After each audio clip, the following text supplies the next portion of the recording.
What's up everyone, welcome to today's video. Welcome to the Video Game Fight School channel. Thank you very much for tuning in. So today we're going to continue our conversation regarding the suits in Gotham Knights.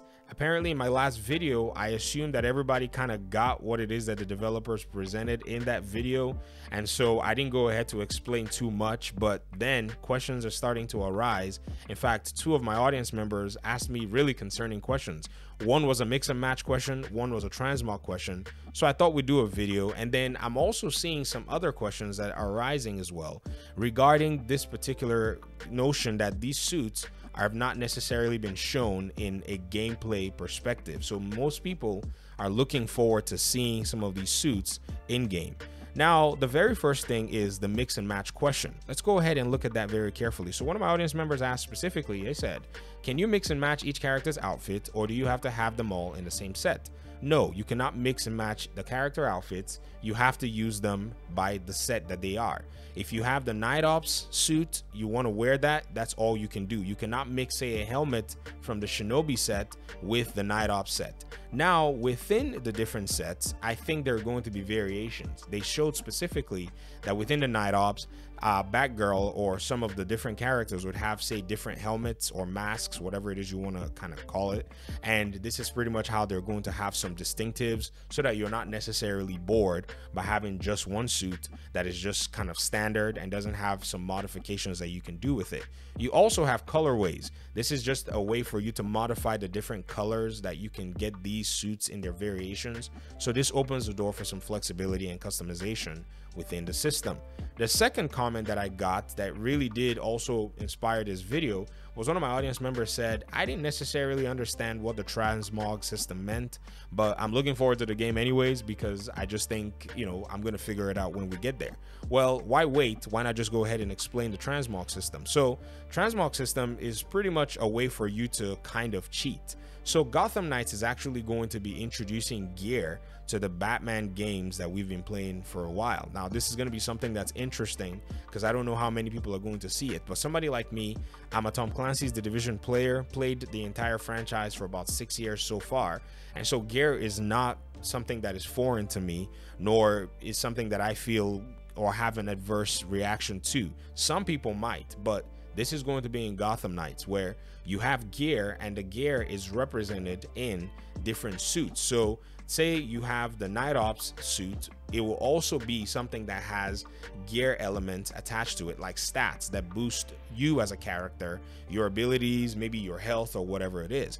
Now, if you have a specific gear that suits your play style or accentuates the way you want your character to be built, but you don't like the way that gear looks, you can pretty much take any of the other suits to look like the gear that you want. In fact, the Jim Lee suits in the game are actually a transmog. They have no stats attached to them. So if you're able to acquire them, or if maybe you get something like a bundle where you get those, you can make any of your suits look like any of the Jim Lee transmogs that are already available. They're just kind of like a costume system in a sense. So every suit is a gear system of some kind, but then it's also kind of a cosmetic in its sense because you can apply its look to any other gear, but then that gear would inherently have its own specific and unique stats. I hope this kind of helps answer the question, and if it doesn't, leave a comment in the comment section. We'll just do it in words at that point. Now, the final aspect of this conversation that I wanted to go ahead and point here is that Gotham Knights is actually being revealed in a community-centered and a community-focused way. There are shakeups that are going up within Warner Brothers. In fact, after the acquisition by Discovery and a merger here and there with some of the different, arms, it appears to me that the new management is actually ready to clean house of anything that is expensive and mediocre. In fact, they showed this with their actions when the announcement came that the Batgirl movie, having been completed, was going to be shelved, not even to be shown on HBO Max, not to even talk about a theatrical release. This was a really big deal. In fact, I thought this is something that they were doing to send a message to the creatives. For the longest time, Warner Media has been in a very interesting position. First of all, we had multiple years go by in the video game side with projects getting canceled, and we've stayed basically almost a decade before even seeing a very strong emphasis on a DC game.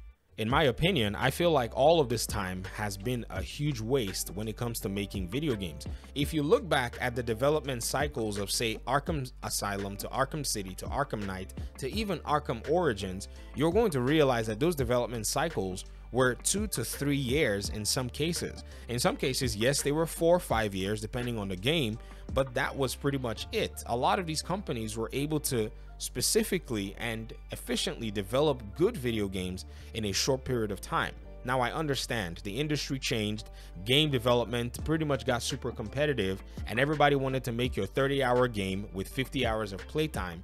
But nonetheless, if you say that that was the case, then you have to go back and look at some games that were able to accomplish that with the development cycles of 5 years. So canceling a Damian Wayne game or a Suicide Squad game, by the way, many of you may or may not know, there were reports that Warner Bros. Games Montreal was working on a Suicide Squad game, which got canceled. There were even rumors that Rocksteady was working on a Superman game that did not get approved, maybe because of some engine issues. They wanted to go with Unreal Engine 4. These are the rumors anyways, but the brass was like, oh, it's going to be much more expensive, use Unreal Engine 3, and Unreal Engine 3 was not able to accomplish some of the flight mechanics and so on and so forth. But these are rumors. There's not any evidence to that. But if this is the case, then it means many of the execs in the past have been wasting the resources of Warner Brothers.